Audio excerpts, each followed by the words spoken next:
বৈশাখের শুরু, তাপমাত্রার পারদ বাড়ছে ক্রমাগত। নগর জুড়ে স্বস্তির লেশ মাত্র নেই। শ্রমজীবী থেকে কর্মজীবী, তীব্র তাপপ্রবাহে সবাই নাজেহাল।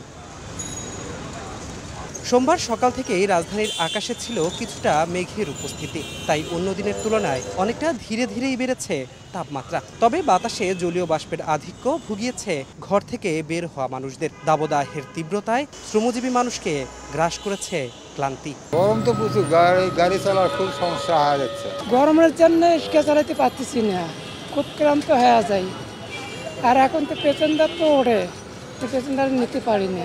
অন্যান্য বছর সেই বছরে গরমটা একটু অনেক বেশি, কারণ আর রাস্তাঘাট কাটা ধুলা ময়লাতে একটু কষ্ট বেশি হয়। পর্যাপ্ত পরিমাণে পানি খাওয়ার হইতেছি না, ওই প্রস্রাব করে গেলে জ্বালা পড়া শুরু করে দেয়। আর শরীর মানে ওই ধুলা ময়লাতে চুলকানির মতো হয়ে গেছে। 1, 2, 3 ঢাকায় জমি জিতে নিন 100% ক্যাশব্যাক সহ 20 কোটি টাকার পুরস্কার। অসহনীয় তাপে রাজধানীর সব হাসপাতালেই বেড়েছে রোগীর আনাগোনা। শুধু ছোট শিশুরাই নয়, প্রাপ্তবয়স্কদের উপস্থিতিও ছিল চোখে পড়ার মতো। উপসর্গ কারো উচ্চমাত্রার জ্বর, কারো ডায়রিয়া, কারো আবার স্থায়ী দুর্বলতা। গরমের কারণে প্রচুর শরীর দুর্বল হয়ে গেছে। দুর্বল হওয়ার কারণে অফিসে আসতে পারি না ঠিক মতো।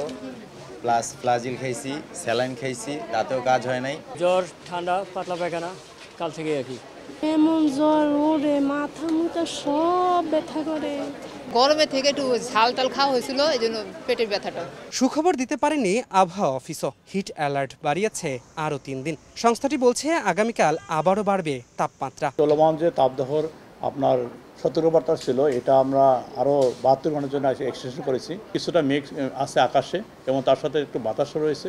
এই কারণে হয়তো আপনার আজকের তাপমাত্রা হয়তো কিছুটা কমতে পারে, তবে উল্লেখযোগ্য ওইভাবে কমবে না। 8 থেকে 10 দিনের মধ্যে লঘুচাপ ও নিম্নচাপের আশঙ্কা নেই বলে জানিয়েছে আবহাওয়া অধিদপ্তর।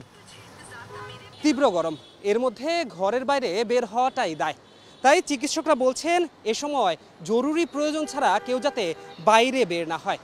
আর যদি বের হতেই হয় তবে তাকে অবশ্যই পরিধান করতে হবে পাতলা এবং সুতি কাপড়। ধ্রুব ব্যানার্জি, সময় সংবাদ, ঢাকা।